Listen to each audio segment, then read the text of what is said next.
the ability now to map every single sunrise starting from today for a week from every single location, and you can even have people both in the northern and southern hemisphere locations tell you that that's where the sun was. You can get them to take a photo for you, and with all that information, you still can't make a map. You still can't show us how that track works.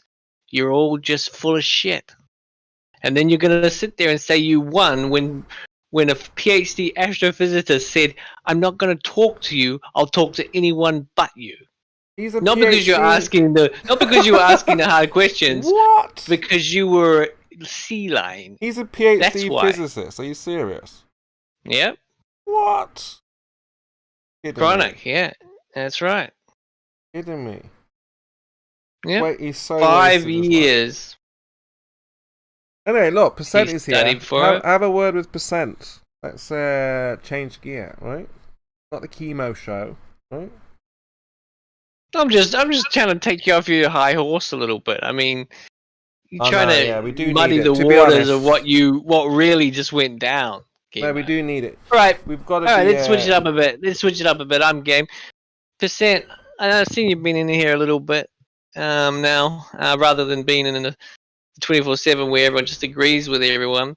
I can feel you've been challenged a little bit. So what do you think keeps the sun and moon up in the sky? I don't know. No one knows. No one knows. You don't know. No one at all. Not a clue. You have no not clue. The ancients. What about my idea to track the sun from every... Because, I'm in the future, so I'll get the sun first, and then you guys get it. So, when I see the sun, am I seeing the sun? I imagine so. Right. So I'm seeing the sun You're before you. Then you get the sun, right? Like the sun's coming up, by the way. Anyway. Yeah. Point is, don't you feel that that's a kind of valid test you could do right now with international help? What's the valid test? You could check where the sunrise happens, from what direction I and others would have to face to see it, at what time we get solar noon and where it is in the sky at that time.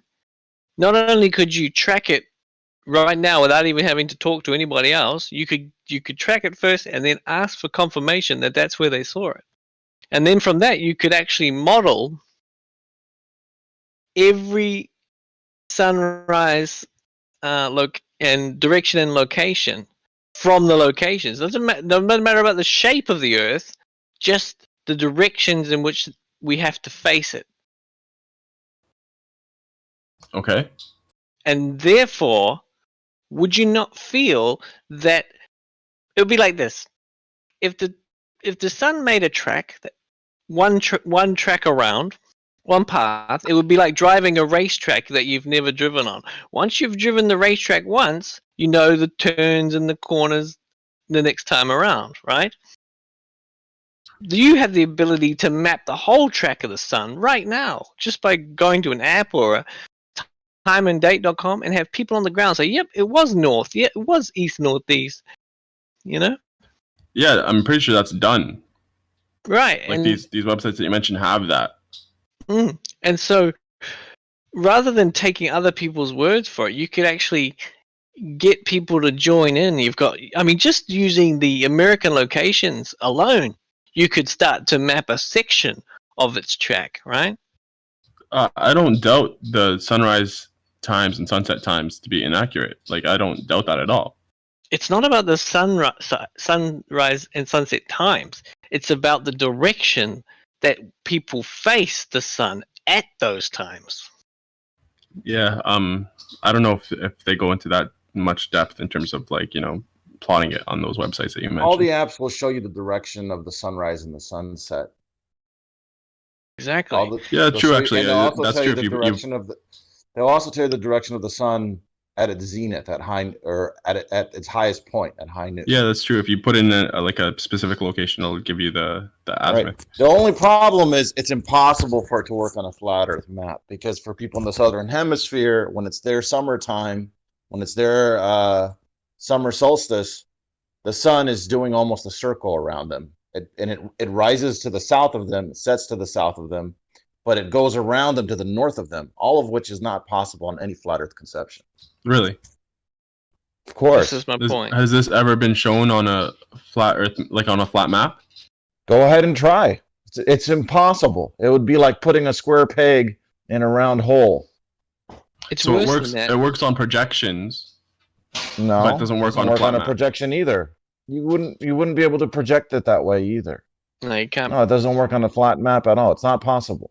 You can't Well, I Because mean, another there thing are that's not projections on possible- timeanddate.com showing like where the sun is and where it's lit up and stuff. Yeah, well, that's fine, but that doesn't. Yeah, that doesn't show the that location you of the can't- sun. though. Yeah, you can't map the Earth flat and then show how one person would face that direction from any country at all. And on top of that, if we start to actually add reality into the mix, like sun and moon, take the moon for example. People, So if the Earth was, if it was tracking over, like people in India in the middle of the disk would be seeing the backside of the moon when it's in the southern hemisphere location.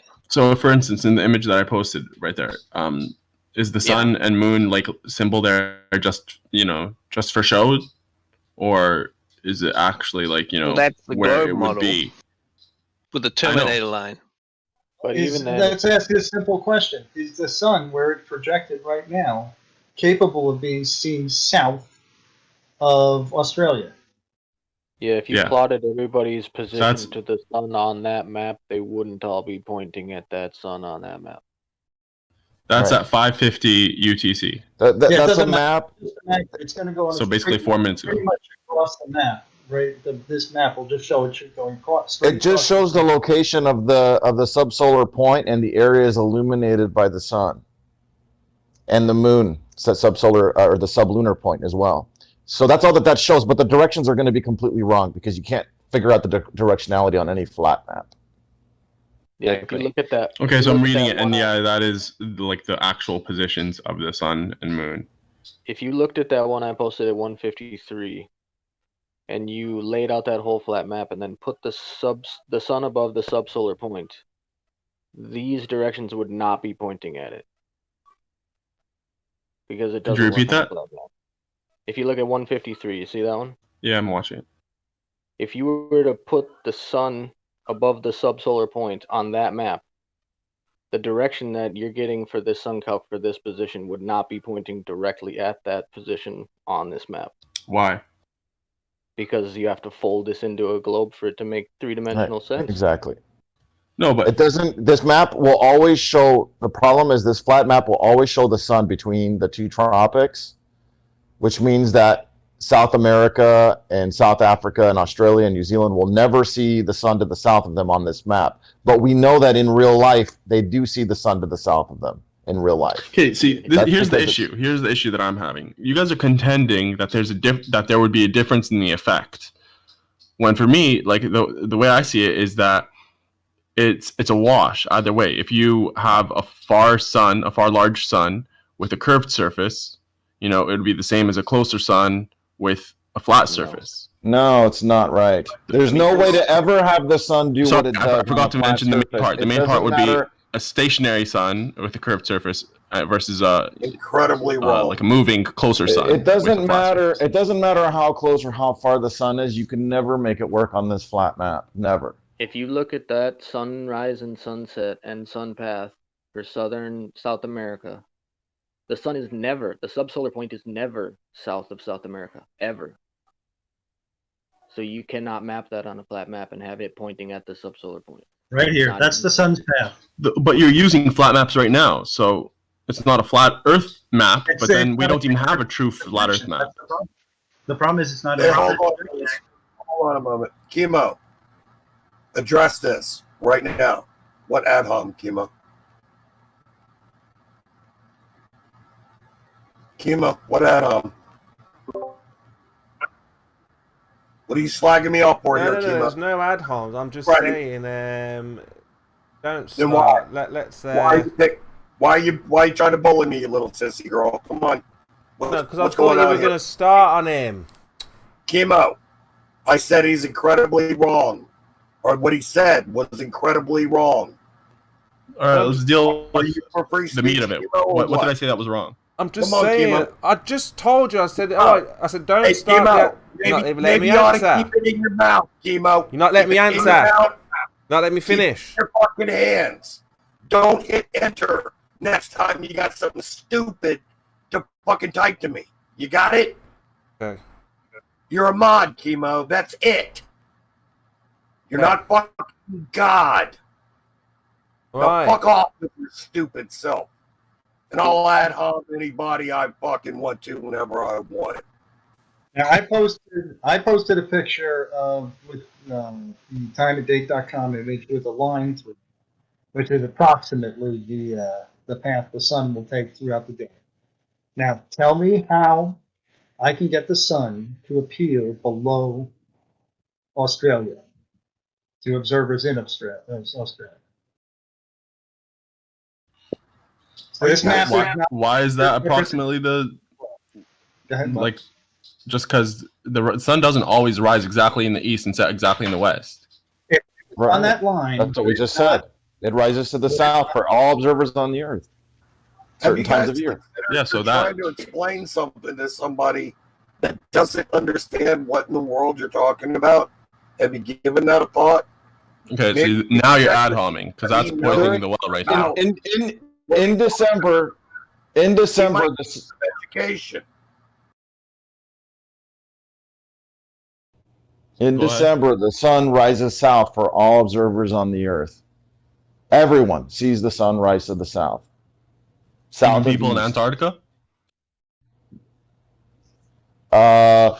Yes, even for people. Well, the thing is, in Antarctica, the directionality loses meaning because now we're looking at a circle, right? So everything is north in Antarctica for people that are on the South Pole.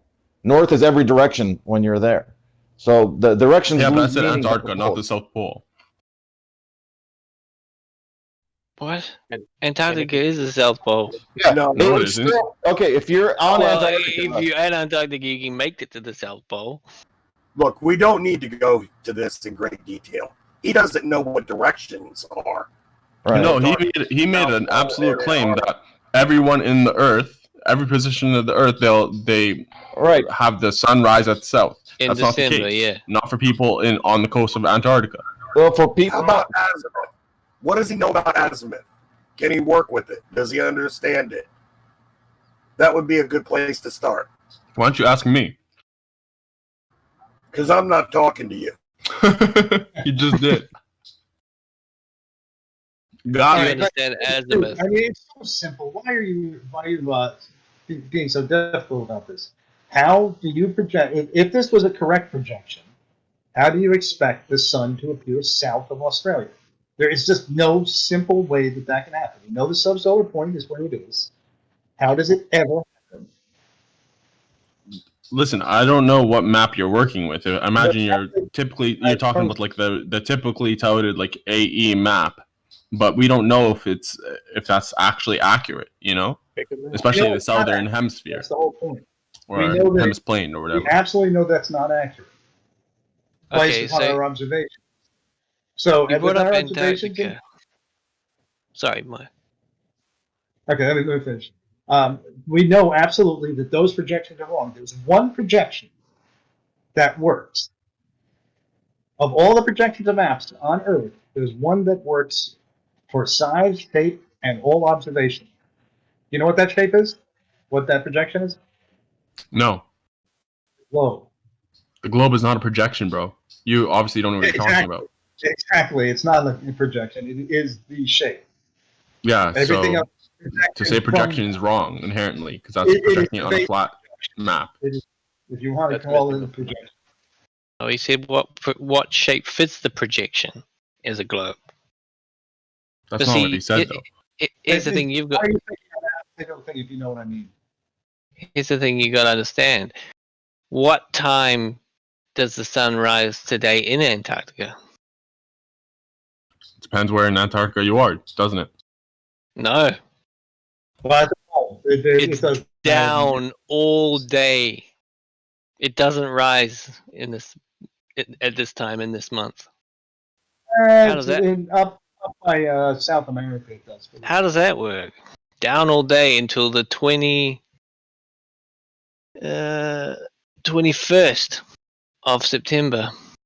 Yeah, And then it's up all day. That time and How does date. that, That how time does and that date. work? Yo, that time and date.com Where? image doesn't agree with you. From where, sheeple? Antarctica.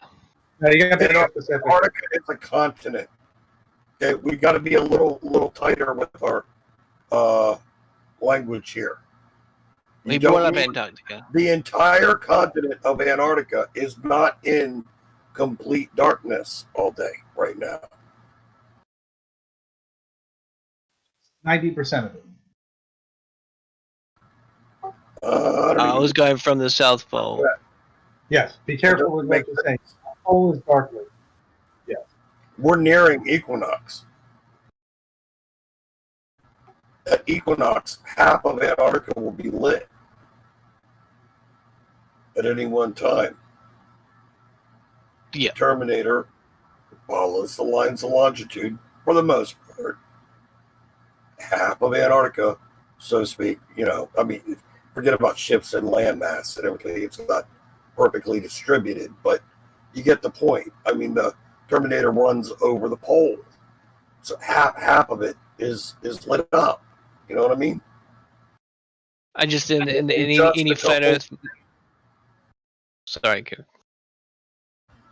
All I said was in just a couple weeks from now. Yeah, that's right. Yeah, it's gonna switch, and that shouldn't really happen because in any flat Earth model, it goes around. It's lit every day, the whole time. Because it's meant to be the outer ring. So that goes against any claim. Well, agreed there. None of it makes sense on the flat Earth with this. That's for sure. Yeah. I'm just talking about in the real world what we actually experience. It's not dark in all of Antarctica all day long right now. There's a good part of Antarctica that's lit. Not half yet, but it is like that. There is sunrise in Antarctica all around.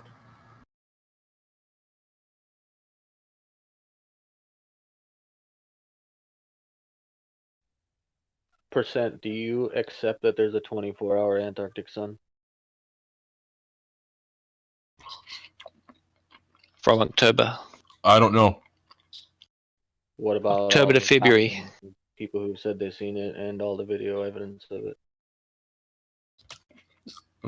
I haven't seen any legit enough video evidence that I can say 100% that there is a 24-hour sun. So everybody who's ever went to Antarctica during daytime who's seen a 24-hour sun, they're just all liars for some reason? Who are you talking about? Every single person. Pretty much everybody who goes to Antarctica goes during the summer because it's not insanely cold and dark. So basically everybody who's ever been.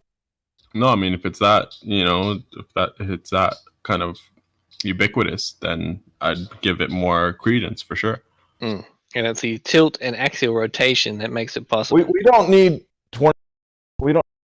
We don't need 24-hour sun in Antarctica. We know that there's 18 plus hours of daylight in southern Argentina and southern Chile, where thousands of people live, and anyone can go and visit anytime they want to. So that's game over there for the flat Earth, because there is no possible way for the sun to be up and around you for 18 plus hours on any flat Earth map in those locations. Not to mention the fact that the sun is rising south of you, doing about 270 degrees of a circle, more or less, going to the north of you and then setting to the south of you again.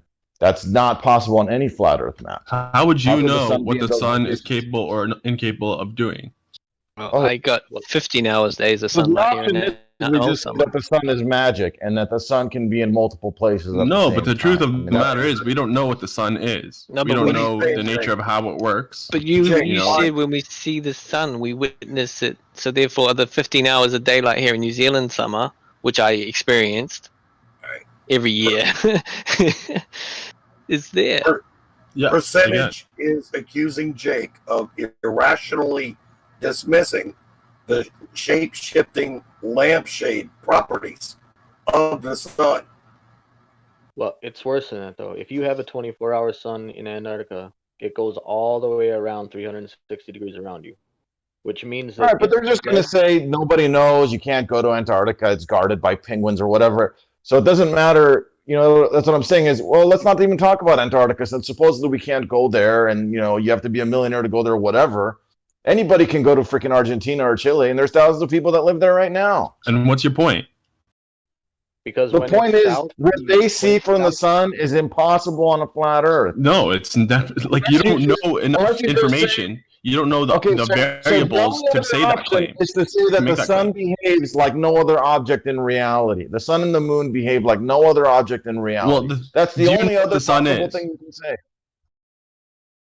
Does it really matter? We have a pretty good idea. It does matter, because if we don't know what it is, we don't know how it works. We don't know what's nature like it's contained in. We don't know anything about it. Other than that, it's a warm light. Of all the things that the sun may or may not be, it doesn't have magical properties that make it behave like no other object in existence. It doesn't matter, man. You're making a claim about something you don't have information for. Claim that the sun can have magical properties. It's an assumption. That's literally what an assumption is. You're making a claim that the sun can have properties that defy anything else that we know of in existence in the universe. That's a pretty big claim right there. You're saying that the sun can behave unlike any other object in the universe, including not being subject to the rules of perspective, not being able to be in multiple places at the same time without people seeing more than one of them. Like until we know what it is or the nature of it, we can't really know for sure. We don't truly know. How can we know what it is? I don't know if we ever will. We don't know the nature of something, and why the fuck do you think you understand the nature of the Earth that you're on? Because the Earth we can actually verify, we can test it directly. Yeah, but if you have such fucking gaping holes in your tests, then it's not a test. What test? We do know one thing about the nature of the sun, which is it's over a certain point at a certain time, which is 270 degrees apart, roughly, in certain times of the year, and it doesn't match your observations. How not? Now, you're saying that sun can somehow teleport itself from directly over my head in Argentina to somewhere where I can see it in South Africa. I don't understand what you're asserting. I never said that the sun could teleport, so I'd appreciate if you didn't strawman me. It has to, though. If you're looking south at sunset in Argentina, it's currently high noon, a third of the way around the world for somebody on the other side to your north. 2/3. It's completely impossible. And if you're talking to Antarctica... Stop. Who's ever saying completely impossible? I mean, it's very irritating. Like, have you even looked at step one to make it possible? Because people who talk like that generally, I don't... Please offer up a possibility. They talk in absolutes about something that they literally don't know what it is. I know where. Don, allowed to call people irritating. That should be the rule. Yeah. And then this claim that we don't know what it is. We do know what it is. It's been studied for centuries. We can reproduce it in a tiny scale in a nuclear fusion device. We can produce the exact same characteristics of the sun. We know how it works. We know the particles being emitted off of it. We know the direction that those particles come from. You honestly don't. Says you. Yeah, says me. You guys. So what's your evidence that we don't know what the sun is? They make claims, but it's not. Please show me your evidence that we don't know what the sun is. Please show me your evidence that we don't know what the sun is. I mean, we're able to harness the power of the sun, right? Come on. We're able to. You just made a claim. You claim we don't know anything about the sun. So the people that have spent centuries studying the sun haven't learned anything about it. That's your claim. No, see, there's a positive claim, and the burden of proof is on that claim. That's how it works. Okay, so they're saying that they provide evidence for that. Are you claiming that we don't know what nuclear fusion is? When I'm rejecting your claim that you made without actual substantiation. Reject the claim without making a fallacy. If someone says they know something, at least you could say, well, I don't know, I haven't verified. But if you make the claim, then you're making the fucking claim, and it's on you to prove it. I've looked into it. It's like you emit urine. Does that mean you are urine? No. Spectrometry they haven't distinguished whether or not they're looking at the atmosphere in front of the sun, or the water droplets or whatever gases are being affected by the sun, or the sun itself. They have no idea. Hey, Sounds like you percentage. have no idea what you're talking about. Percentage. What's up? Have I heard you before on the flat Earth side getting like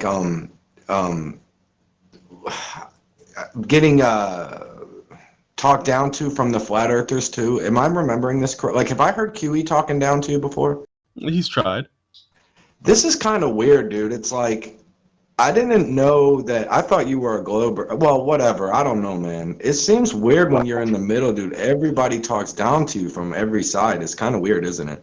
I'd appreciate if you didn't try to poison the well for some weird reason right now. Percentage, I'm saying, I apologize. If No I one talks down to in the me. well. I just wanted to make sure this down was to me. the They same try. guy. I can't believe that you. I hear you. Yo, hold up. Percentage, let me Let me say say something quick. I'm sorry. I appreciate you.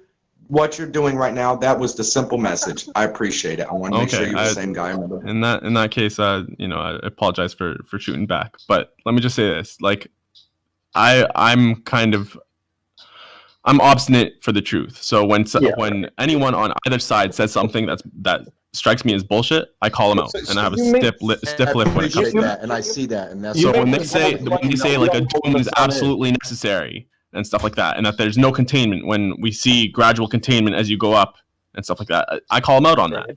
And when they make claims about these being planets and assuming solidity of these different things in the sky, that all we know is that they're lights in the sky and that they move, right? Okay, so that's your claim. BS on that. That's your So claim. whatever it is, I call BS on it if it's not You're true. claiming we don't know anything about the sun, right? You're making that claim, but yet at the same time, you acknowledge that there's a thing called nuclear fusion, right? Maybe. Okay. Do you have direct empirical scientific evidence of nuclear fusion? Do you acknowledge that astronomers can see solar activity? They can see a solar flare, and then days later, they warn us and say, "Hey, we just saw major solar activity. Expect to have major disturbances in the electrical grid and radio communications and things like that, because the sun is sending a bunch of particles our way," right? And then that happens a few days later. Can you substantiate that at all? Yeah, I'll start listing articles. Now, will you accept them? I'll start listing you articles about solar activity, and then interference and power.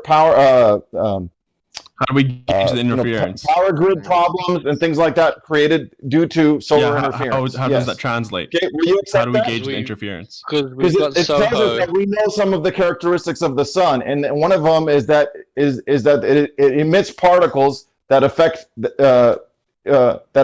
our things here on Earth. Because we know that what the sun is doing, we know what it's made of, and we know that when it ejects material our way, that it's going to affect us here on Earth. You never seen You see, the sun's particles keep affecting us on Earth. I'm asking you, how did they do that? Because if I'm going to actually look out for it, like to see this interference and its effects, I should know how it's doing it, right? So how is it happening? On the sun. Yeah, I mean, the sun, you understand what the solar wind is, right? I understand what they claim it's atomic particles, right? It's protons and electrons and things that we know based on based on our understanding of how electricity works, that it's going to affect electrical devices when you start shooting a bunch of rogue electrons at it, right? So you're saying that the surplus of protons and electrons travels through the atmosphere and hits an electronic device and interferes with it somehow. Yes. Can you be more specific at all? One of the big ones was what was that event called in the 18th century, where the 19th century, when all the telegraphs went down and people were getting shocked? I'm not asking you for examples where this happened. I'm asking you how it happens. Can you explain how it happens? Because we have protons and neutrons and electrons everywhere. Well, you know that radiation is a thing, right? And we can detect it. Okay. Do you believe that radiation is real, or do you believe it's not real? It's definitely real. Okay, and do you believe that we have equipment to detect radiation? Yeah, I would say so. Okay, and do you think we have equipment that could detect radiation that's coming our way from somewhere else? Like, oh, all of a sudden we have this increase in radiation in the environment, right? Do you think we have equipment that can detect that? Well, it'll just be the same equipment that you used for, the detecting it in different areas. So astronomers see solar activity through their solar telescopes, and then they say, uh-oh, be prepared. Based on our observations, we're going to see an array of solar activity coming our way, and we're going to be detecting a bunch of radiation influx on the Earth that could affect electronics and the power grid and all kinds of stuff like that, right? How do astronomers see the solar activity? They can see more dark spots on the sun. They can see solar flares, solar mass ejections. They can see all these things through telescopes. Have you never looked at any of the YouTube videos with people showing they're using a solar filter when they're looking at the sun, right? Amongst many other tools, yeah. So every picture of a solar filter that I've seen, the sun is just like this solid kind of thing. You don't see actually flames and flares and. Oh, really? You've never seen dark spots? You've never seen dark spots on the sun? No, maybe. Hold up. Let me see what you like. Do you have a picture of what you mean by dark spot? And you've never seen Thunderfoot's pictures with his H alpha telescope showing major solar flares coming off the surface of the sun? No, he's just like a science YouTuber. But you can look up and see lots of amateur people taking video and photographs through their telescopes showing major solar activity. I've never once seen like the NASA images of the sun, like fire. And you don't need NASA images. I just said amateur astronomers with equipment that you can go online and buy and have at your door in 2 days from Amazon. Yeah, but my point is, like, those NASA images, those like show. We're not talking about NASA images. Flares, we're talking about any astronomical observations that anybody can do. Okay, so how do you know that they're flares if you don't actually see any fire or flare? You do see a flare. So it literally looks like waves coming off the sun. You do see the flares. Are these pictures real, Jake? When you Google real solar mass ejection pictures, is this real? Why does not real pictures come up? What are you talking about? Let's all Google it together. See, and let's have an Easter egg hunt. Who can post the real first picture of a solar mass ejection? Because the first 20 on my page, I'm not confident they look like cartoons. I posted a 10-year-long observation of the sun. 10 solid years straight from SDO. It's a selection of 425 million high-res images. It's 10 straight years of the sun. And you can compare that to any other photo from anybody of the sun over that 10-year period, and you'll see that the sunspots are in the same place. Hey, Don, why should it matter to anybody here if you're convinced or not? Oh, I don't think it should. Well, then why'd you say it? Say, I don't know. I have many motivations for speaking up. I'm just impulsed by the conversation, trying to share a groupthink. I hear two people kind of at conflict about this gentleman is challenging, hey, I don't see the picture. Jake's saying there's things there, so I went as a third party. I Googled this. I'm just trying to help resolve the conflict. And you don't find that person, but for sake of moving the argument forward, let's say I agree that there are like these ejections or whatever coming from the sun. What, you think you're going to move the argument forward? Seriously? You can't believe that. I'm sorry, dude, but you simply cannot believe that. Fine, let's just say you are looking at how percentage is saying completely stupid shit and everyone's rolling on him for that, then you feel like a white knight who needs to come in and defend him. Yeah, not defending, dude. Like I'm saying, it's kind of interesting when you have a person claim a thing as if it's almost commonplace, but then you Google it and it's not there. You're not really Googling too hard, because I just searched Cloudy Nights, which is a very popular amateur astronomy forum, and then they have entire threads, and you can find tons of And it absolutely was there. You just decided it all looked like cartoons. Exactly. I'm gonna post it. I'm gonna post one, and y'all. I'm telling you, they Look, all. I just posted a thread where amateur astronomers are posting their videos and pictures of solar flares through their hydrogen alpha telescopes. Which, by the way, if you've never looked through a hydrogen alpha telescope, that's what it looks like. And you may think it's fake. That just means you've never used the tool before. I just love the way they can so quickly slip from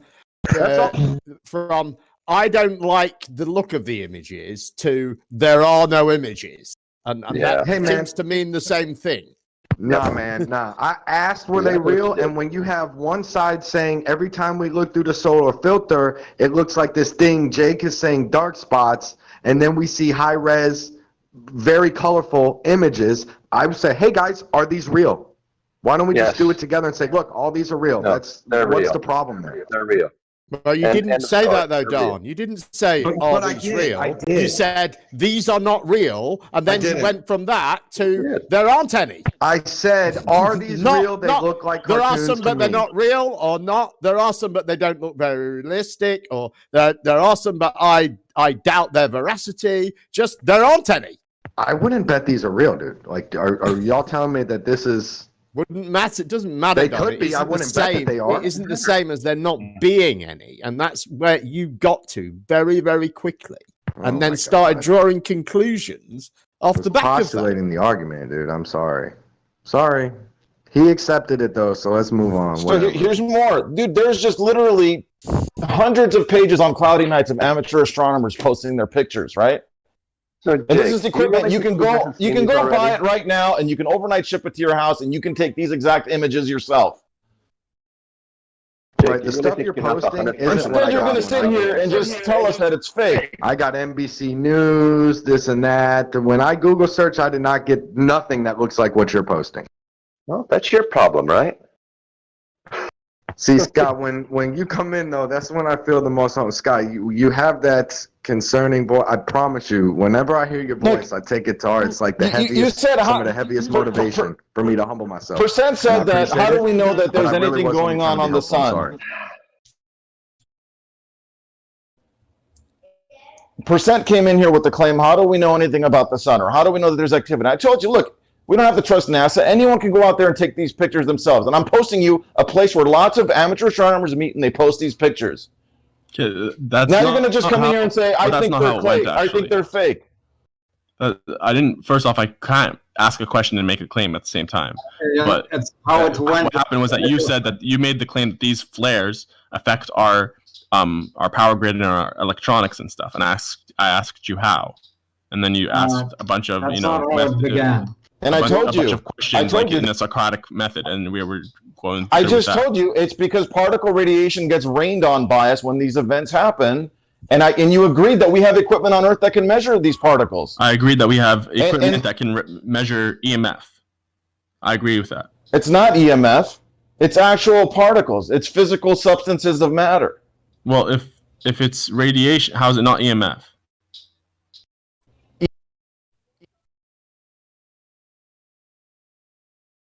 You cut out. I said EMF would be specifically electromagnetic radiation, but this is particle radiation. These are actual particles, electrons and atom nuclei. Alpha waves. That's a different type of radiation. You know that radiation isn't all electromagnetic radiation. It just refers to a part of the electromagnetic spectrum. That's not what we're talking about. That's wrong. No, the electromagnetic kind of spectrum doesn't include electrons and protons and neutrons. Yeah, as far as I know, that's not called radiation. It's just a part. If it's just an electron or. Why don't you just look at the Wikipedia article of different types of radiation, and it'll tell you that electromagnetic is not the only type of radiation. But what's the type that you're talking about? He doesn't want to. Duh. Particle radiation. Why don't you Google particle radiation? All right, I got you. We're on the same page now. Continue. Did you just learn something today? Yeah, he's not on the same page. Hey, Percent, did you just learn something right now? Yeah. Cool. And to think this whole shit started when it was pointed out that you the see sun... now that there's a little bit to the claim that we don't know anything about the sun, because apparently we know quite a lot about it. We can even harness the energy from the sun. We do it every day in a huge scale. So we do know a few things about the sun, don't we? Well, you still haven't, like, I'm not denying that there's activity on the sun or that we can't observe these phenomena or whatever, but you're claiming that because those happen, that translates into our daily lives and affects our equipment because of these, right? You know. So now I'm going to start posting you articles where the photons and neutrons and whatever. I didn't know that they called them particle radiation, so that's something new that I learned. But you're saying that actually is, you know, something that affects our technology and stuff, and I haven't seen that link, you know, between those two things. Really? Is that really an But here's what's intellectually weird. honest If it's not EM, how does the particles affect the electronics? Is this a common thing? Is it just the electrons, the proton, the mix of them? It's actually, you're saying it's sun mass that's raining on us? You do know that when Before we get into how, do you believe that it does? Do you agree? Sure. We're in learning mode right now. Okay. This is what I want to learn. So we agree to the facts. Percent, do you agree to the facts that this is happening? What's happening? That we can observe these things that the sun doing, and then we could see the effects minutes or days later. No, that's you agree to that. No, that's what I'm questioning right now. I'd like to see the substantiation for it. You're saying there's no evidence whatsoever that this has ever happened. I haven't seen any evidence, and that's what I'm asking for. Do you understand this? Meaning you haven't seen, and they're not being evidence. Do you understand that? Of course, there's a difference. Now, if someone's claiming there is evidence, and you're saying you haven't seen it, do you now think the ball's in your court to go find this evidence too? See, because he injected this in the conversation, right? This is a claim that he made, so it's not his technically claim, speaking. Technically speaking, if we're being assholes about it, it would be his burden of proof that he has to. But he's trying to share with you information, right? He's sharing with you information. Now, and I'm Googling too as I'm talking. But it's up to you whether you want to choose to look into it or not, right? Of course. The ball's now in your court, right? Well, no, but he hasn't provided the substantiation for what he's talking about too at the same time, right? So of course there's something that I can do, and as well as what he could do. But the question is, why would you not want to? Why did I say I didn't want to? I just told you I'm Googling at the same time. Okay, so you're going to look into this, right? Hopefully. And if you find evidence, which you will, what do you think you're going to do with it? Well, what kind of evidence would Oh no! That wasn't my question. If you find evidence, let's take it a step at a time, bro. Find the evidence. Yeah, I asked you a specific question. If you find evidence, what will you do with it? Then I'll add it to my notion of how this whole thing works. Do you really think you'll do that? To my the body of information that I have. You don't think you'll just reject it because of something, because of reasons? If it's good evidence, why would I reject it? I don't know. That's my question. It seems like that's what you're doing. You're rejecting all kinds of good evidence on a regular basis. If it's direct empirical or scientific evidence, it's actually good evidence, I wouldn't reject it. Like that. It's what you're known for. Really? So what good evidence have I rejected in the past if I'm known for this? You're sitting Some here people act like they know it when they haven't seen it. This is just a light in the sky. I mean, yeah, it's a light in the sky. Of course it is. Well, and you don't think that to make that statement, you have to have rejected some evidence? Is it not a light in the sky? Right, but you're saying that is the extent of our knowledge about No, I didn't say that. Yes, you did. I said it's a warm light, and more than that, I haven't seen any sort of evidence for. They claim that it's made out of hydrogen, helium, and stuff, but there isn't any direct evidence of that, of spectrometry. And aside from that, you guys are saying that there's this link between when phenomena happens, when events happen on the sun's surface, where there's like bubbling up or whatever those things are called, solar flares or winds or whatever, and there's translation onto on terra firma in our everyday lives, and I haven't seen the link for that. But this is the first time in your life you've heard about solar flares. No, it's not the first time, but it's the first time that I've heard that it affects our technology like our electronics here. You really, honestly, never heard that before in your haven't. entire life? Honestly. Wow. I find that astounding. I Really remember the astounding. East Coast U.S. grid going down because of supposedly a solar flare once or twice.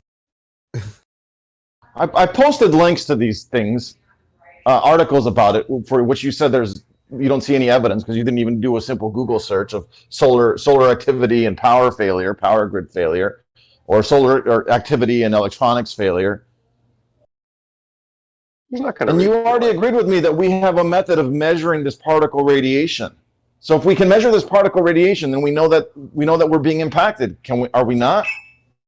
Well, to be fair, I thought you were talking about electromagnetic radiation at that time. I didn't know that. But you understand that a moving electron. You understand that a moving electron. Up, please mute. You understand that a moving electron produces a magnetic field, right? That's the way that electronics works, right? Moving electrons produce magnetic fields.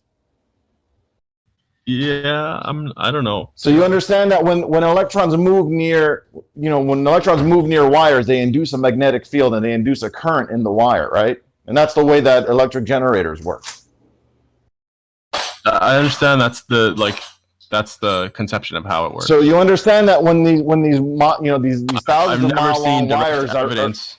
Let me just finish. So I understand that's like the kind of the structure of the system that we understand it, and that's how we're used to learn it and teach it. But I haven't seen direct evidence of a proton, or obviously we can't visualize them. Our technology isn't allowing us to see that kind of zoomed in. We can't magnify into an electron or a proton or something like that. So that's something that you have to give the benefit of the doubt to.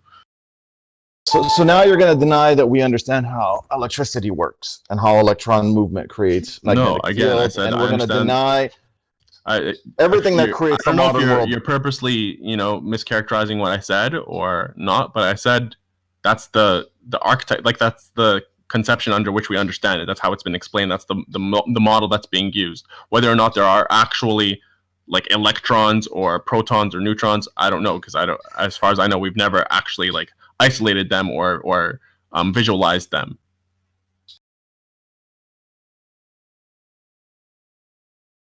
I think now we're going way off track here, because first you said we don't know anything about the sun, and now I showed you that we do know some things about the sun. For example, that they can induce effects here on Earth, and that we can see the sun produce those effects before they actually arrive here and predict them.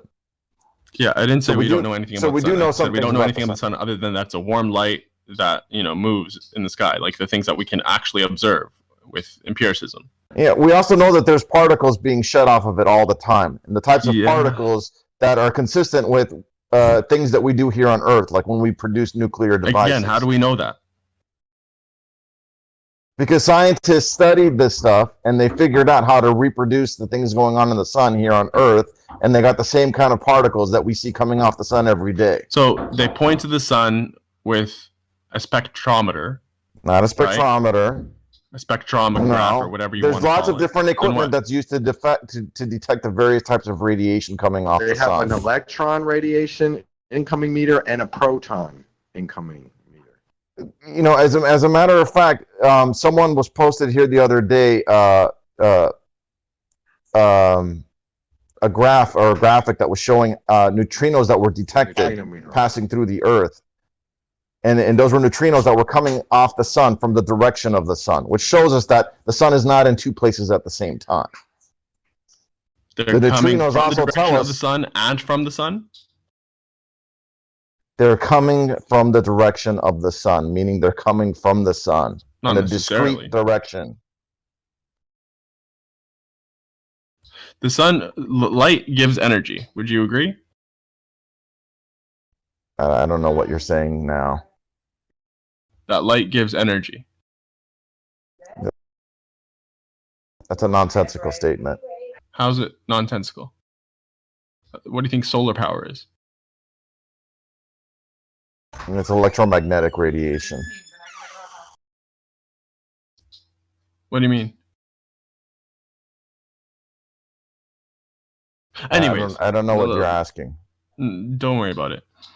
The point is, you're claiming that they can measure these individual protons and electrons. I've never seen any substantiation for that. I would like to know how that works. Does it measure each one by one? Okay, so you just said a minute ago you don't know any substantiation of solar activity. Yeah, see, the thing is, you're making a lot of claims, bro, and you haven't given much substantiation. Well, what are you talking about? You said what's the evidence of electromagnetic or you said what's the evidence that solar activity causes electromagnetic problems here on Earth? And I posted you links to that. Right? Yeah. And then that was your claim. Your claim was there was no evidence for it because you hadn't even looked for it. No, those were two major events. One that happened in 1859, and I have that tab open, and you have to understand that correlation does not equal causation. You haven't established the cause. You've established that we've had a power outage. You're saying it's because of this geomagnetic storm or whatever, but you haven't actually shown any sort of proof of that. The link is still missing. Wow. And then X number of days later, the power outage happened. Is this something that we can actually test? And this happens consistently with solar storms. And this guy thinks he actually has proof of flat Earth. Unbelievable. The flat Earth is empiricist. It's just empirical proof. You guys all have proof of flat Earth. I don't think that word means what you think it means. Yeah, flat Earth is finding ways to ignore empirical proof. Yeah. What empirical proof are you talking about, bro? Well, let's say empirical evidence. All of it. You ignore all of it. You can see Aurora Borealis. Right. That's another evidence of it. Jake, do this particle radiation, like whatever that's used to measure those things, I don't know what you would call it, particle radiation meter or what have you. Does it measure the individual protons, electrons, and stuff? How does it measure this stuff? You're asking me how various types of radiation detectors work? They work on different types of principles. You're not okay, but do they measure individual electrons, protons, and stuff? I'm begging you. It's a simple question. Do they measure the individual protons, electrons, and stuff so that we know that they exist, like on an individual level? Doesn't want to know. Yes, they can detect. Yes, they can detect individual collisions. Yes, they do that at SLAC. SLAC? Yes. See, there's so much you don't know and so much you think you know. It's just astounding.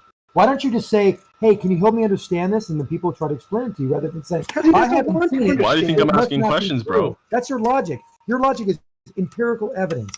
I haven't seen it, therefore it's not true. That's my evidence. If there's evidence for it, it should be like, able to be provided. Should it not? Seriously. It seems like you haven't done any sort of individual investigation. You're coming to others and demanding that they teach you. Listen, people are making claims. Whether or not I'm learning from them providing the burden of proof is irrelevant. It should be it should be commended that I'm being taught by it. You actually haven't even come to this. They're actually providing the burden of proof. You showed up with a predetermined answer and are demanding evidence of other people and subjects to where you are ignorant. No, what are you talking about, bro? It's simple. It's simple. That's you coming into sea lion. No, it's simple. I'm going with the evidence that we have. We all agree that the Earth is observably flat and motionless. As far as we can tell with our observation, with our empirical observation, it is. With your human measurement, you can tell. What empirical observation do we have that shows that the Earth is curved and spinning? I got one for you. Can I take this one for a second? Can I take this one for a second? Listen, percentage. I got your friggin' evidence, empirical evidence. You can do this yourself, and everyone has seen this. And I don't think I've heard your response. This will finally work. What do you think about that picture? Right? There's a picture of two mountains. This is evidence. This shows you clearly that you're wrong and that the Earth is round, unless you have some other explanation. And if you do, I'd like to hear it because we're open to ideas here. So I have two mountains. This is the info that'll finally work. Yeah. I have one 6,000 foot and one is 14,000 feet in the distance. And the nice thing about this picture is the first mountain is 50 miles away. The second mountain is 100 miles away. It means it's double the distance, which means it should be half the size and the angle should be reduced by half as well. But yet, in effect, our visual observation, empirical, the Mount Rainier, which is 14,000 feet, more than double the first mountain, is below the first mountain. So how is that possible on a flat plane? Okay, so it's 54 miles away, and you said it's double the distance. Okay. The second mountain is double the distance and more than twice the size. This is an observation you can make yourself. Yeah, it seems like it's just the fact that it's see, I want to say it's just the fact that it's kind of angled up, maybe. Where's the horizon on here? Maybe. What do you mean maybe? It doesn't matter. See, that's what I mean. It doesn't. Now you can't use your flat Earth tools to attack this because they don't work. They don't matter. What matters is, and I have a little drawing below that shows exactly what we're talking about. And if you can't understand this, we shouldn't be talking to you here because But this you is are. an IQ below You 50. continue to. What does that make you? As dumb as he is. If he can't, but I'm hopeful. I'm hopeful he'll get there because he wants to learn. I sense he has a desire to learn. So You this sense picture that. will blow your whole world out of the water, or you're a shill, or a troll, or whatever, or a Poe. You sense What is that, it? huh? Please explain that picture. Why is the second mountain below the first mountain? I need more information. Like, is there a video that goes along with this? I'm sure I can find one, but no. Do you still sense he's wanting to learn with that statement right there? That statement right there. You still Okay, sense he wants to learn. Great, yeah, that's a good point. So let me tell you this. You know, you Let's can say- dress up any sort of image and it kind of like make it kind of work whatever angle you want No, it to. you can't. So You can't make whatever angle you want. This is when you look at this mountain, and everyone sees this. Thousands of people see this every day. Mount Rainier is below Mount St. Helens from a 1,000-foot observation point. Now, just accept it being true, just for fun. Accept it. What do you think could cause this? And it's not angle of your camera. So which one? What's the peak of Mount Rainier? Is the one on the left or the one on the right? And is there anything that's behind Mount St. Helens? The nice thing about this picture is it's above sea level. It's in dry, cold air. You see snow. The snow line is going to be the same for both mountains. Yet the snow line of the top of Mount Rainier, 14,000 feet, is just below the snow line of Mount St. Helens, which is only 66,000 or 6,600 feet. So you know these are two mountains. You know how far they are away because everyone drives them. And you can see from your observation here that the second mountain is below the first mountain, even though it's 14,000 feet, more than twice as high, more than twice the elevation. And then I got a drawing below that shows exactly how it should be seen by you, the observer, at that position for the two mountains in red. The red lines would be the simplistic diagram of this observation. So what do you think could cause that? Okay, what's down in red? So it's not talking about the actual height of Mount St. Helens, like the actual Yes. peak of it. It's Yes. talking about this little, where this little green line is, right? That you can barely see. The green name is Mount St. Helens, and it's 6,300 feet or 6,400 feet. No, but it's pointing, it's like the green line to the side of it, right? So it's not the actual peak that's talking about. The side peak, it says. Talking about. Zanuck, are you saying you made a tangent line and then you're observing something drop from that tangent No, line? where's the tangent line? Where do you think the tangent line is? Did Can you you make a show what a tangent line? is? You don't even know what a tangent line should is. look like? So look at Did you make a tangent? what green line. Look at the mountain peak. We know that mountain is such and such height. 60, I can't even read it, 6,400 feet or something. 6,500 feet. We know that. We don't have to care about where any lines are. We're looking at the mountain. You want to see observation. You said it. Observation. No, I'm looking at the two lines that are made. There's the red line from the Mount Rainier peak, and then there's Right. the green line right beside it for the side peak of Mount St. Helens. So we're like, it doesn't matter what the actual height of Mount St. Helens is we're just looking at this side peak, right? Actually, it still plays a role. The point of the red line versus the green line is to show you that a peak further away that is much higher, which due to a lot of perspective should never come down below, unless it come down below the peak of the first mountain, comes down to a lower peak of the first mountain. Why should it never go down though? Because look at the triangle. That's how perspective works, Look is at, it not? no, you don't know how perspective No, works. it is not. Perspective cannot Answer make his question. No, perspective it is cannot not. make parallel lines cross. Right.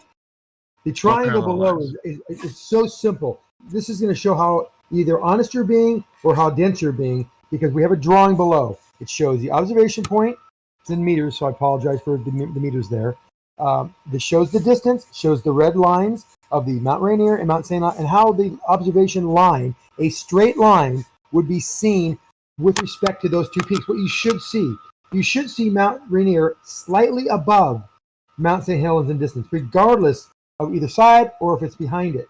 You should see more, you should see above it.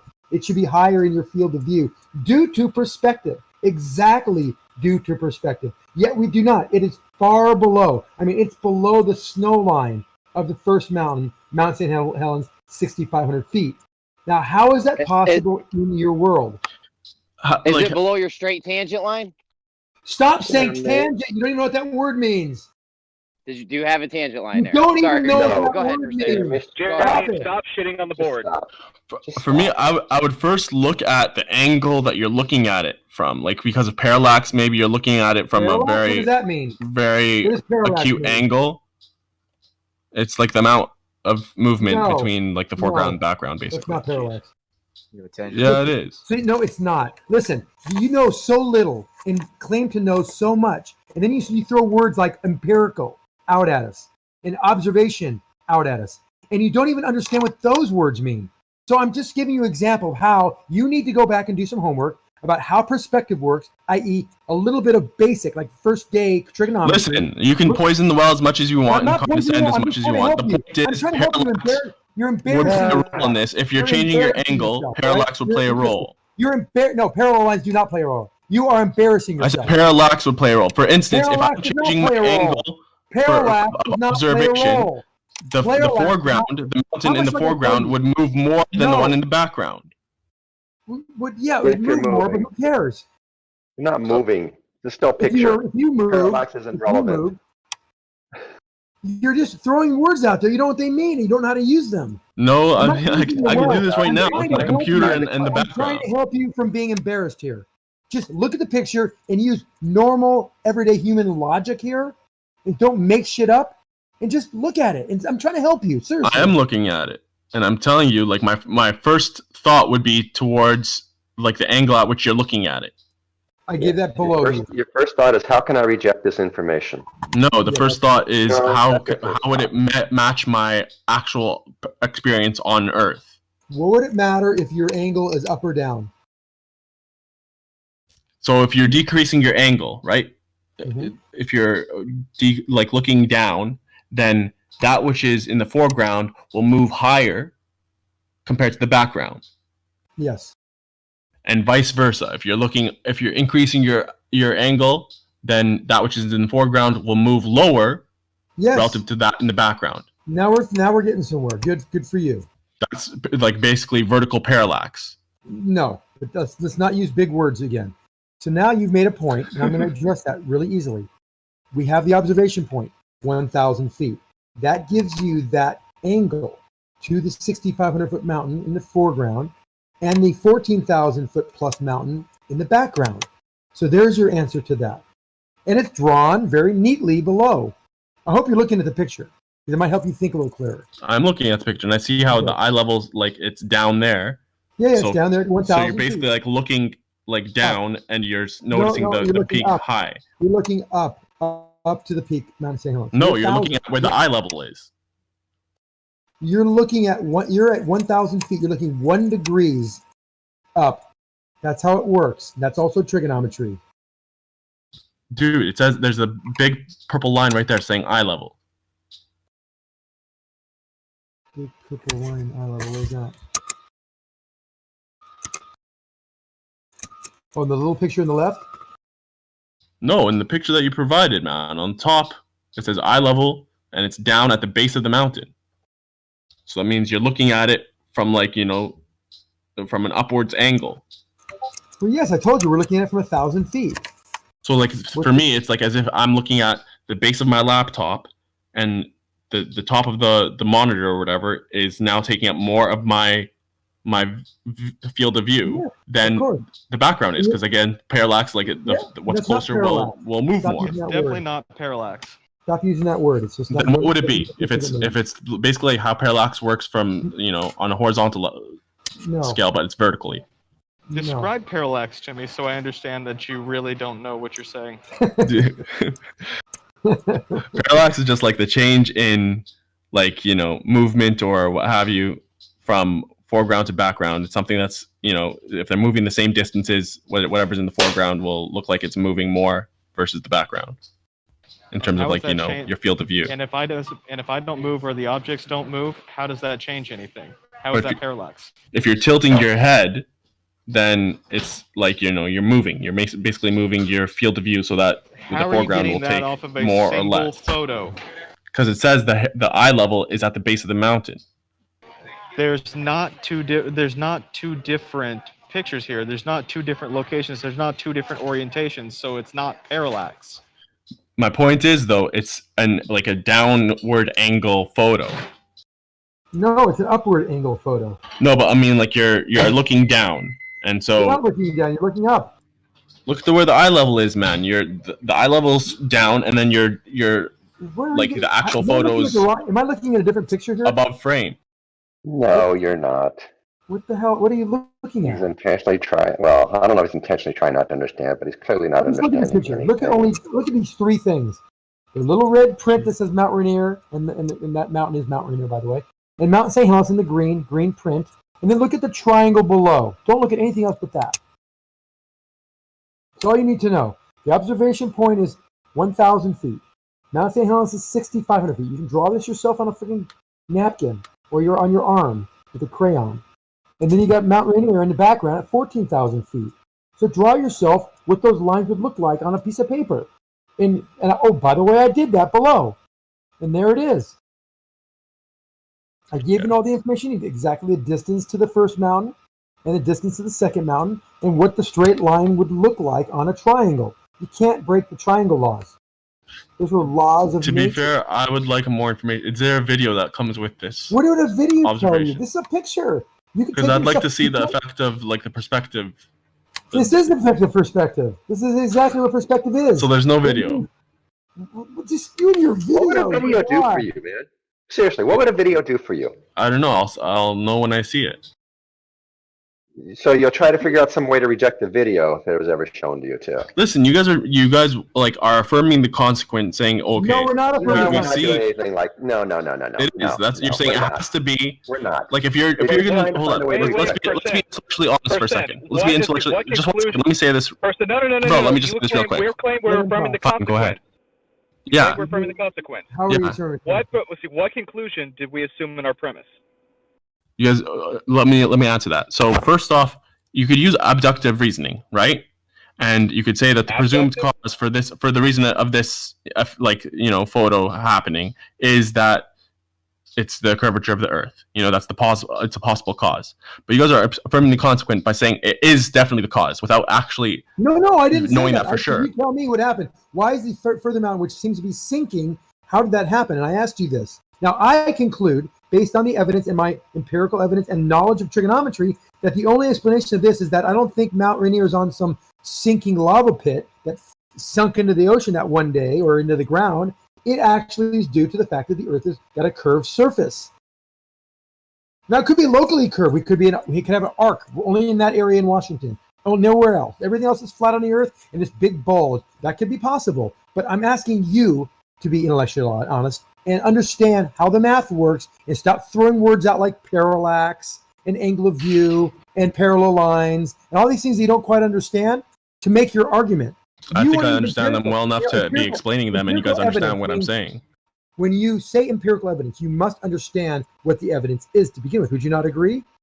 Let me ask you a question. If I was in this area, right, and I got closer to Mount St. Helens, and I angled my eye level downwards, would I not be able to recreate this? If you were Mount St. Helens? If I was closer to Mount St. Helens, so I was taking up the majority of my, foreground and field of view, and I angled down, you could recreate this. Even if Mount Rainier was much higher, you can recreate this. On a flat surface, I imagine this could be recreated. No, you couldn't. This effect could be. No, I think it appears. Absolutely not. It looks to me. Okay, well, you guys are free to disagree, but it looks to me like it's a perspective thing more than anything. I feel like if we moved back and angled up, we can make Mount Rainier seem taller. You're just so confused. You don't understand the basic trigonometry. It's really simple. Going The angle has closer, nothing to do with it. yeah, Nothing. angle- it's the distance Yeah, I mentioned and the the distance. size of the objects in front of I'm you. confused. It's all you have to worry about. Everything else works itself out. So if you were closer, Mount Rainier would be more hidden. But the nice thing about, and again, I made this point very clearly in the beginning, is that the distance between that observer and Mount St. Helens is 50 miles. And it's nice that the mountain happens to be another 50 miles away. They probably took that distance between the two mountains and figured out where they could be to make it simple. So this would draw out very clearly to you for people like you. And that's why they did it. It's 50 miles to the first mountain and double the distance to the second mountain. That happens to be 100 miles. And that would make the angle 1/2 of the angular size, right? That's how that works. So I don't know what your problem is, but we've made it very clear for you, and you can't seem to just digest this without having, I want to be there, I want to show me a video, I don't understand. What if I look down? What if I tilt my head? It's parallax. I mean, these are nonsensical terms and meanings of words that you don't quite know the meaning of. I don't understand where you're going with that. That's your opinion, bro. No, but go ahead. Well, then help me out. Try one more time. Last time. Look at this picture. What do you think? Hold up. I'm trying to Google to see if there's any like video of this kind of view. What is this picture proving exactly? It proves that the Earth is curved. It is my quantum eraser slam dunk proof that the Earth is curved, because you can't dispute this. You can't throw refraction. So I'm assuming you made a tangent line so we could observe the drop. What tangent line? What does a tangent mean? What does a tangent line mean? What does a tangent line mean? Straight line. Jeremy, you're breaking What's a tangent line? Straight line. Straight line. Jeremy, you were I'm breaking roboting up. to beat hell. What's the tangent line? What does that even mean, Jeremy? Their roboting saved them from embarrassment. Yeah. It was Hey, fake. Zanuck, though, when you ask the question, you got to stop long enough for them to answer it. I'm sorry. Damn, Scott. So succinct. Well, I mean, percentage should look at this, and I guess he's doing video homework now. Yeah, I'm looking at a video right now where someone's flying past Mount Rainier and Mount St. Oh yeah, Helens. I got a picture for you, Babs. Babs, right? What's your real name? That's percent. Percent. I got a picture that you might want to be interested. That you're interested in. So I think it's exactly what you're talking about. Taking it from airborne position, which shows that the relationship horizontally or vertically rather looks completely different. And I think I'm watching one like this airborne one. This person's flying past Mount Rainier, Mount St. Helens, and Mount Adams, I guess. And the smaller mountains, like less altitude, that are in the distance, are higher in the field of view. Yeah. Which is basically the opposite of what you're right. Completely opposite. Right. In the operative term no, there it's not the opposite. You didn't hear him, Zanuck. What did he say? He said exactly the wrong thing. No, I said Mount Rainier, which is supposed to be twice the height, for some reason is lower in the field of view than the Mount St. Helens, which is in the distance. Here, I'll post a screenshot. I got a picture for you. Or you just go this way. The computer's got some problems here. I can't pull it up. Hold on, I might not be able to post a screenshot. I just switched to my operating system. I don't know think how I to do have it quite yet. pictures here. Let me see.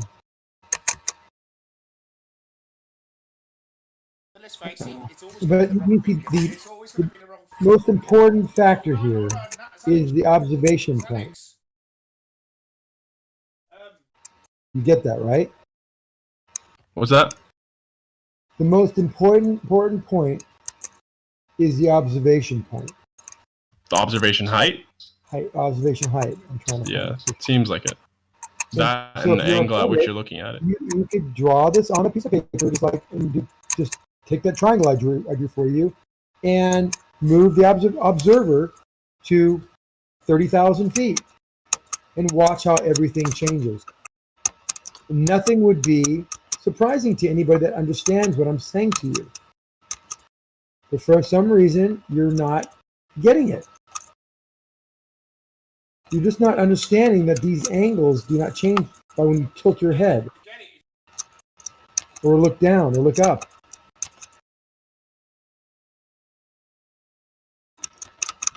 It's, you know what? It's Scott Mackey, whatever your name is. Obviously, it's going to be the wrong thing until he agrees with exactly what you're saying, isn't it? Whoever that is really low.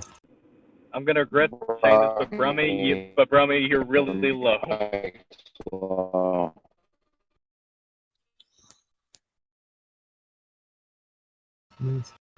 Check. What about now? Go back to being low. Scott, obviously it's going to be wrong until he agrees with what you think he should be saying. That's right. Well, That's yeah, of course. Wonderful. Yeah, because you've only got one way of looking at things. Yeah, you're right. The only way that you can look at it is the way that it has been looked at. It's In accordance with reality. Yeah, there's only one way to look at it. I agree. There's only one way to look at it, the way it's being looked at, because it's a picture. You can't look at it any other way. Yeah, By reality definition. has this thing. It does things, to anybody who's interested in it. It makes you see it its way. Yeah, you're right. So And there's only one reality. So percent or Bromy, anybody, what do you think the reason is for the further mountain to be lower from that 1,000 foot observation point? Like I said, it seems like I need Perspective. more information to say anything for sure, but it seems like the observation height that you're looking at it just seems like too short of an like too high of an angle basically that you're looking at it. It's 1,000 feet. It's what we should see based on the triangle I drew that's been drawn for you there. Now, if you want to draw your own triangle, I'd be more than happy to look at that and talk with you about it. But so far, you've said nothing but I don't get it, and it could be I tilt my head and something changes. I mean, you're not giving me anything to sink my teeth into here. Well, you haven't given me enough to sing. It's just an image where things like it. I need more, so that's what I'm looking for. Why do you need more? You have a picture. You can't fake a picture. I mean, if it's been altered, that'd be different. But I mean, we have to assume this is a real picture. No one's trying to play CG. Like you haven't cut out the mountain and lowered it in the field of view to make this point. Yeah, but again, hold up. Let me figure out how to take a screenshot on this, and I'll show you the screenshot of where the Mount St. Helens, which is half the height, yes, is higher from this angle than Mount Rainier, which is twice the height. Right, and look what the angle does. It shouldn't look higher, right? Let me guess. It's taken from 30,000 feet. Yeah. I'll draw the angles if you'd like. I can draw the angles out for you if you'd like. So it's like it matters where your eye level is and the angle at which you're looking at it. No. It does matter where your eye level is. This is true. It matters where your eye level is with respect to the observation point. So yeah, we've already talked about the elevation of the observer, and we've made that very clear that is 1,000 feet. Now you can do this at home or anywhere around if you have some hills or mountains or even towers or anything that are far enough away where you can see this disparity, and do the test yourself, and you'll find, without exception, that this affects. I like it because it's very high. There's no refraction that can be affecting here, and if it did, it'd actually be the opposite. It'd make the problem worse. It'd be sinking because the air less density go up. So it's not refraction. It's just basic trigonometry. Very simple. Mr. Clicky. Someone's got to kill the clicking. I'm trying to find this picture. I'll put it on. It's me. Sorry.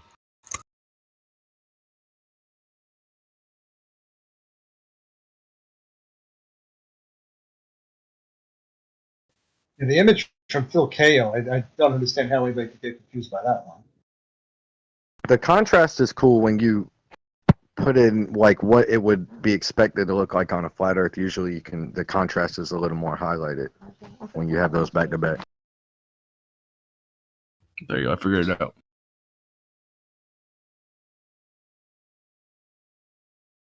So see how they're looking down and the mountain in the distance, which is half the height, seems higher. That's for 30,000 feet. Jeez. That's what we would expect.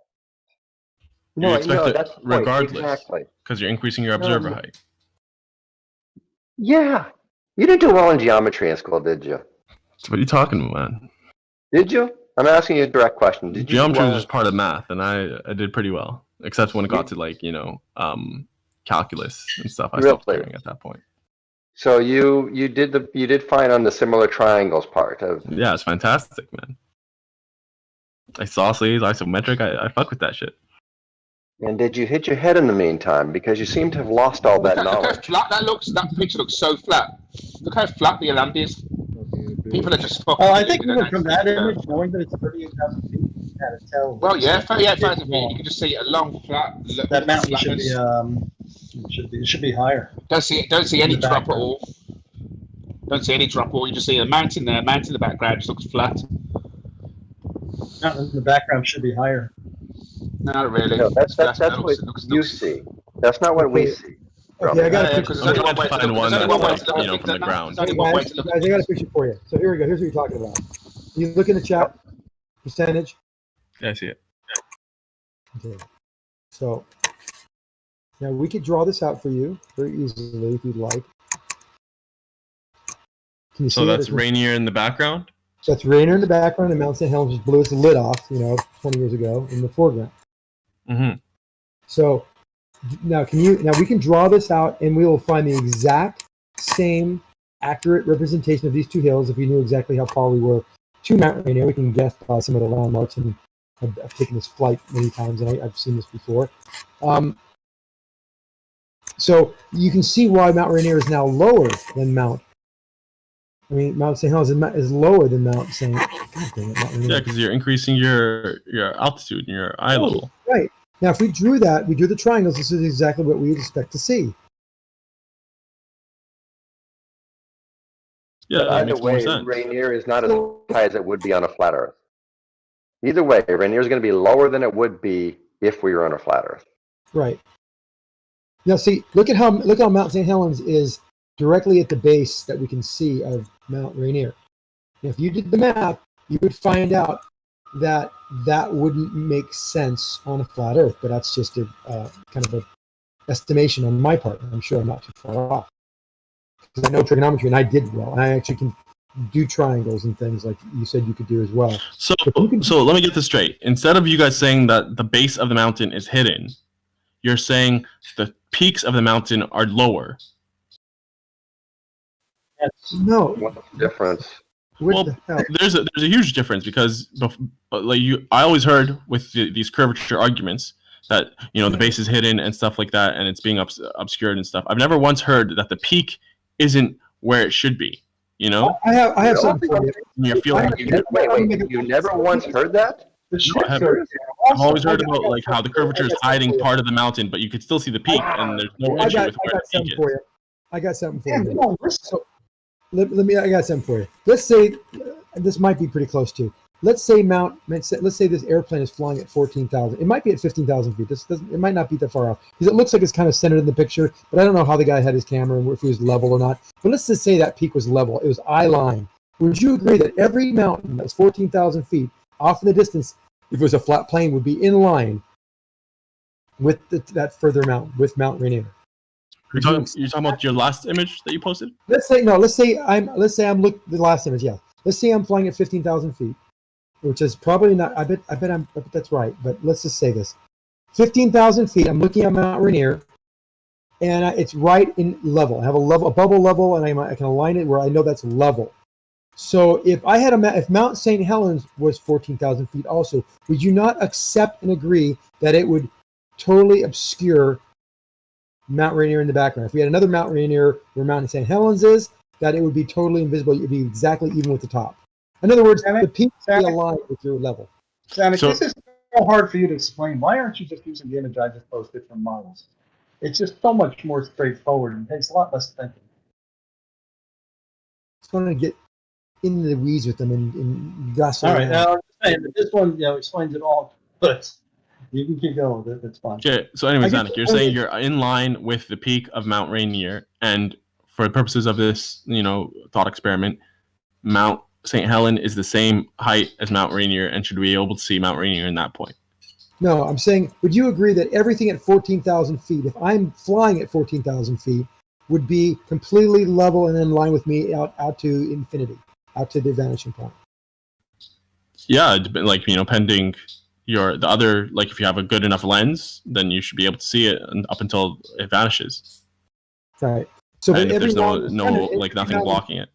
Let's say I had a pole or a radio tower that was 14,000 feet, where Mount St. Helens is. That would be exactly in line or at the same alignment as the mountaintop of Mount Rainier. Would you agree? Yeah, it'd be absolutely center frame. Perfect. Okay, good. That's your baseline. Yeah. So, how far away are you from this? Wouldn't matter, right? Pole. Wouldn't matter if you're. Just go back to the example.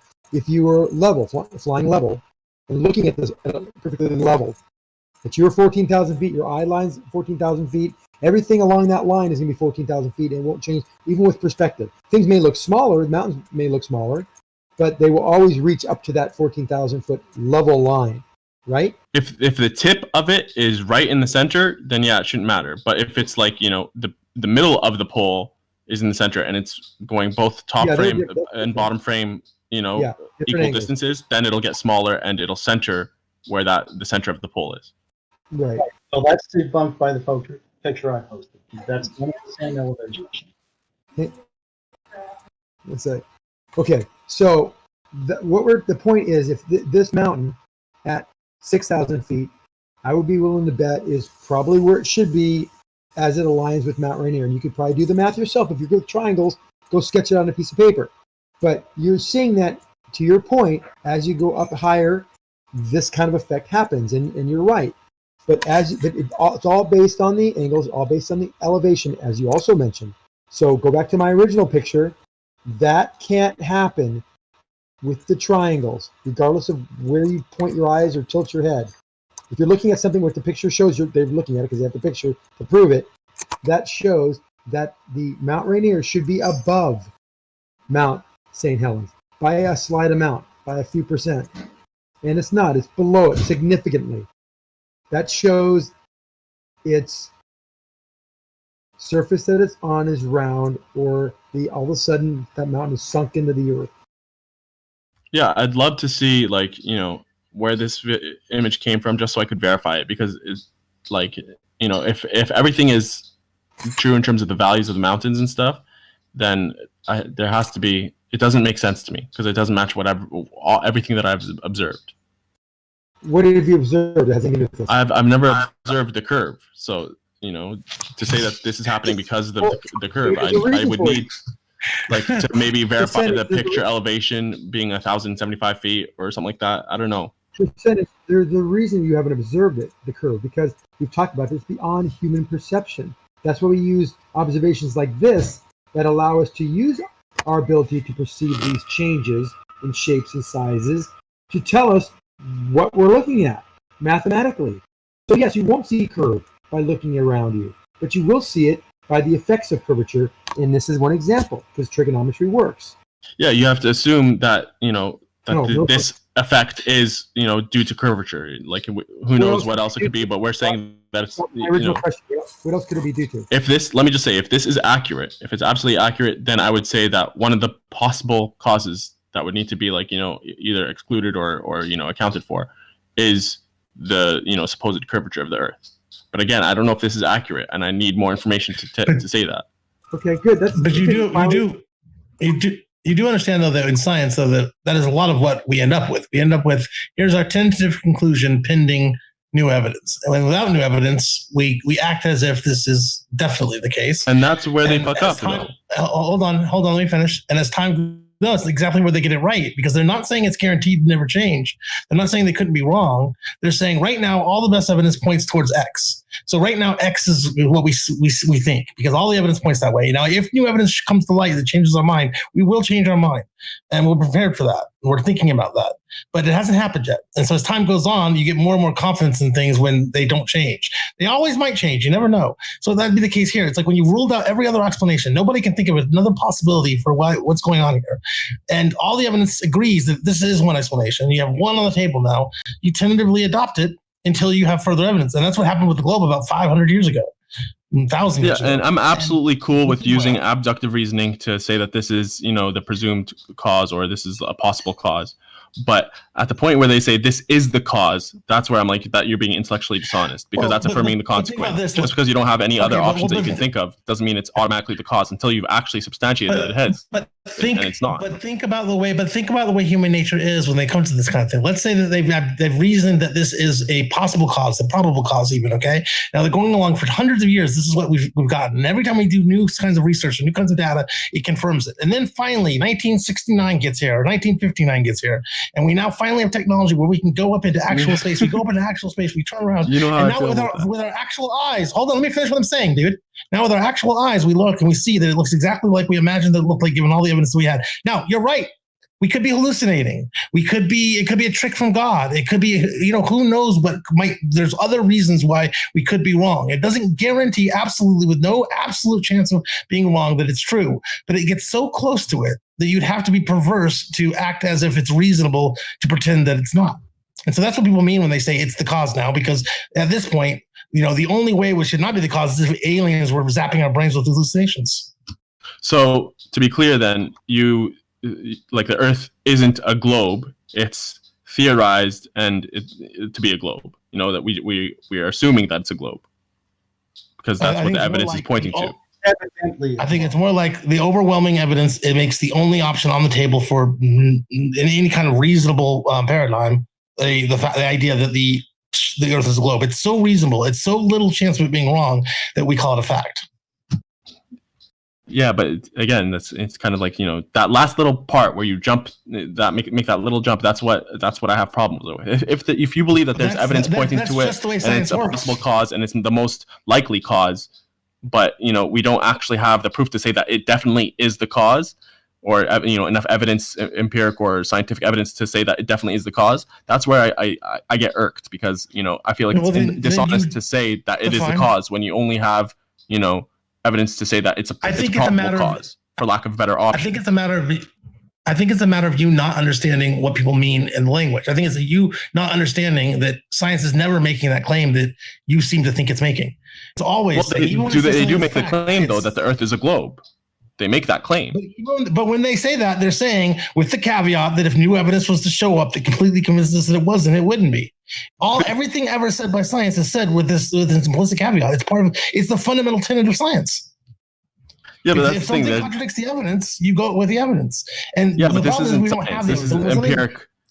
This is an empiric observation, right? It's not necessarily science. There's no scientific method that's part of science. Being up. That's part of science. It's an observation. Yeah, it's part of science, but it's not science. Observation is part of science. Scientific observations are a thing. It is science. If you're going to hold up real quick, Scott, if you're going to identify this as, if you're going to type it as a type of evidence, empiric or scientific evidence, what would it be? This observation with which evidence? Could be both. The one that we're talking about. Observational. Yeah, so it'd be empiric evidence, right? No, both scientific and empirical. Everything. Empirical evidence is scientific. Scientific evidence is usually empirical. Okay. Empirical just means by experience. Observation is not science. You could take this and you could change this quibbling over how to label these things. Yeah, I don't feel like getting into. I don't feel like quibbling about it. So we could just forget about.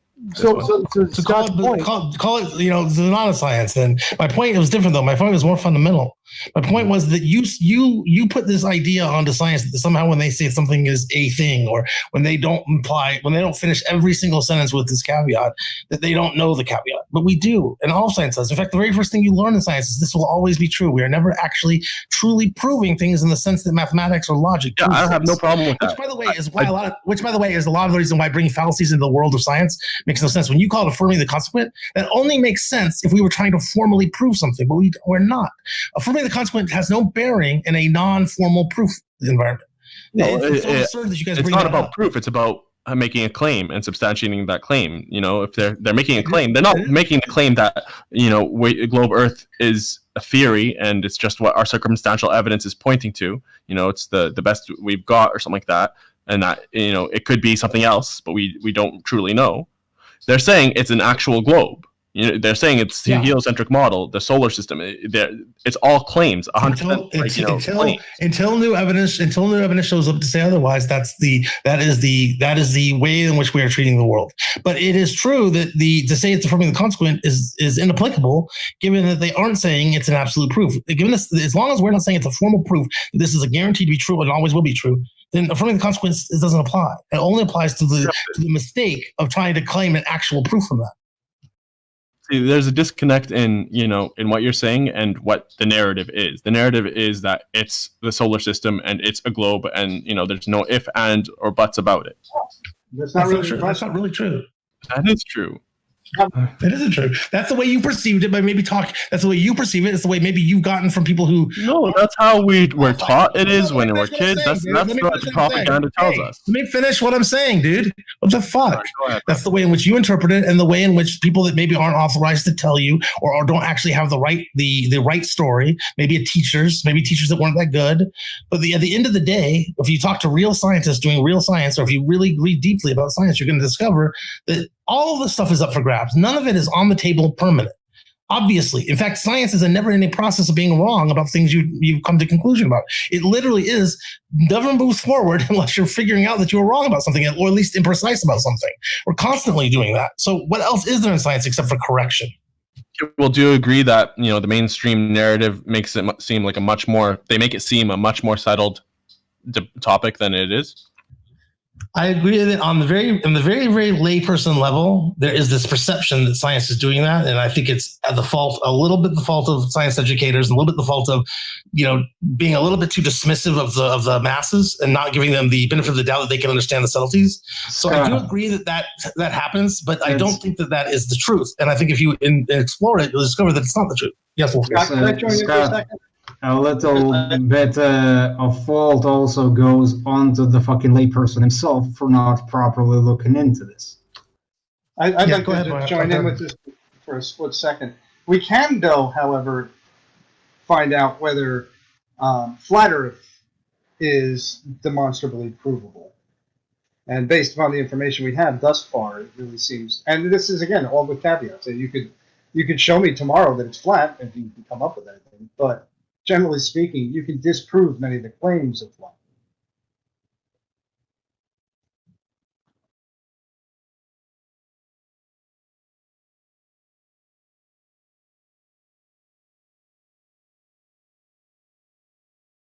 So you take the position that we've given you the evidence, and now you feel free to go try to prove it wrong, and that would be science, right?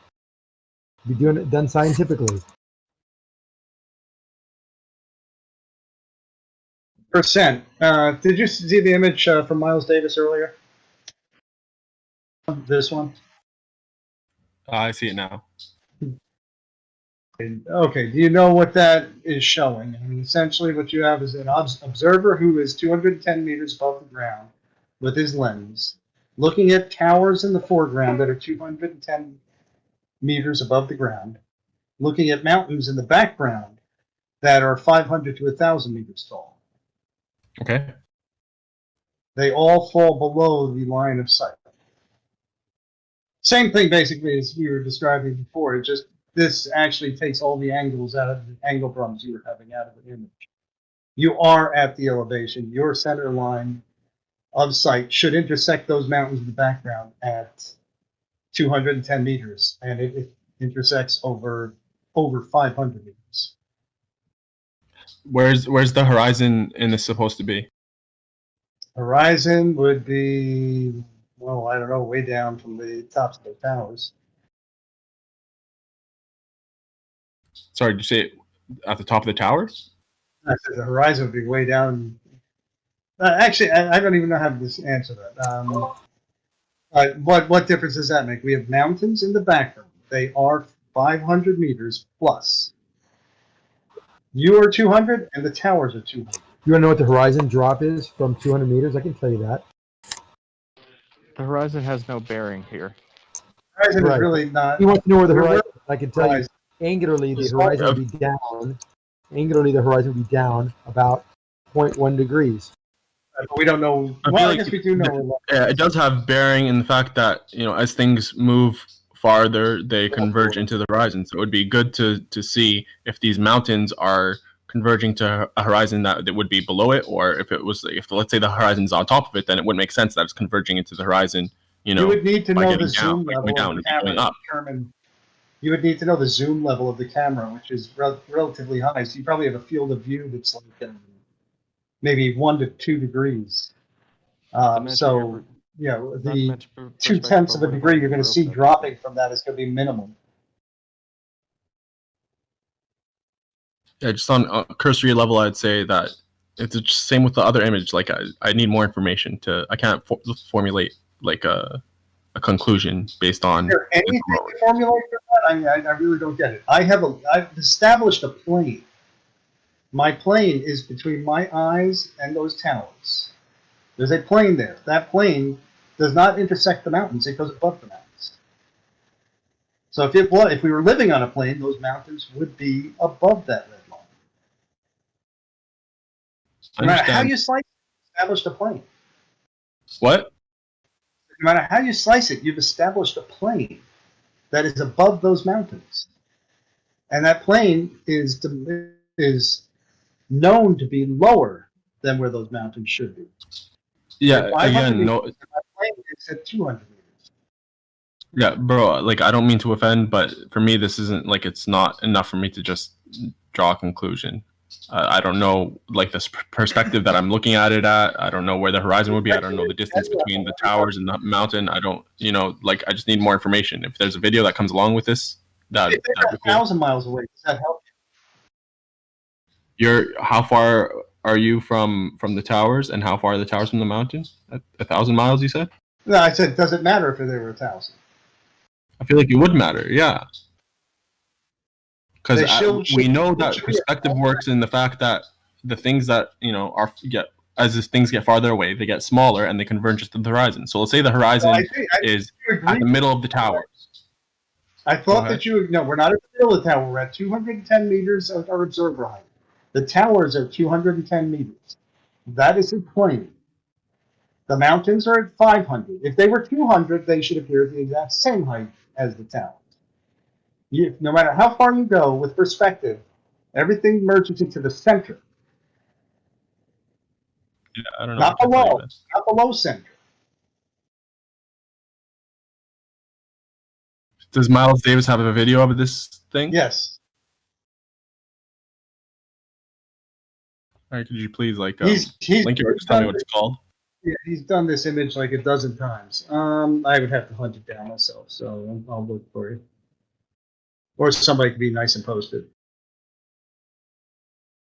It would just be good to kind of like get a grasp of how, like how he's like, you know, like the vantage point and the perspective that he's doing as he's like, you know, setting up the video.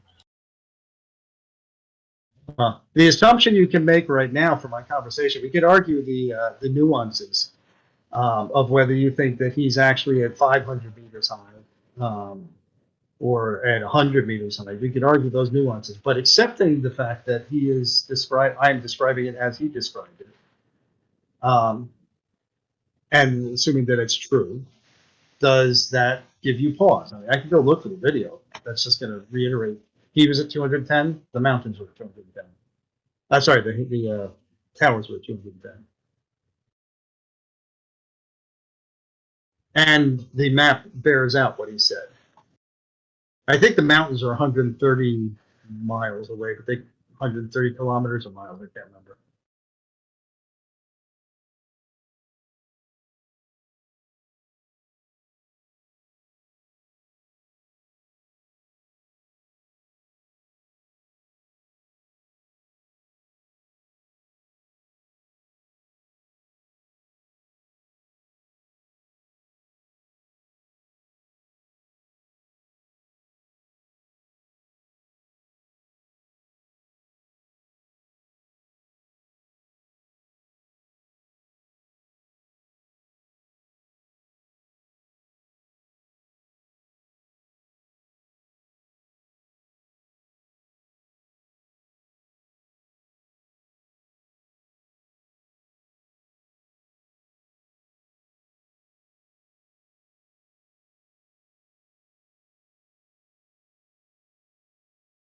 So did you like establish level and then make a straight line projecting outwards to verify that the mountain is actually dropping under this other mountain, or how'd you do it? We just made a long range observation. Miles Davis's video, and the way that it was done is he stood at a known elevation of 210 meters. He looked at an object that was 210 meters. I mean, does this need to be explained to you, Jen? So we got just some piece of shit long range observation going on. That's all. Just a piece of shit. Worthless. Observation at elevation where refraction is much fucking worthless. All right, here's I'd like to hear your expert opinion on why that is worthless. That's a pretty broad. That's a pretty stout. Hey man, he just said it. That's all the evidence that is necessary for flat earthers.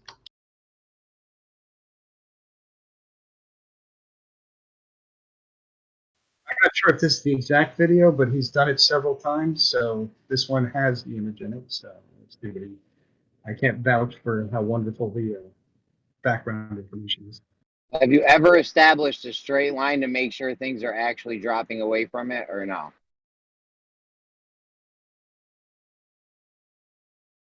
I'm not talking to you because you're just mom. That's what I thought.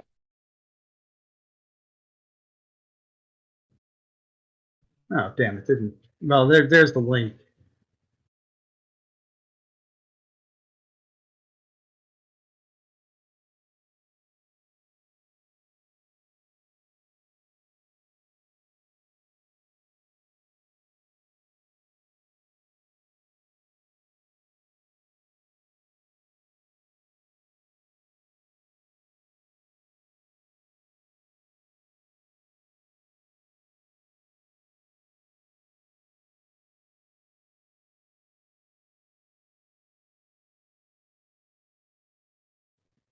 Yeah, that's a little better.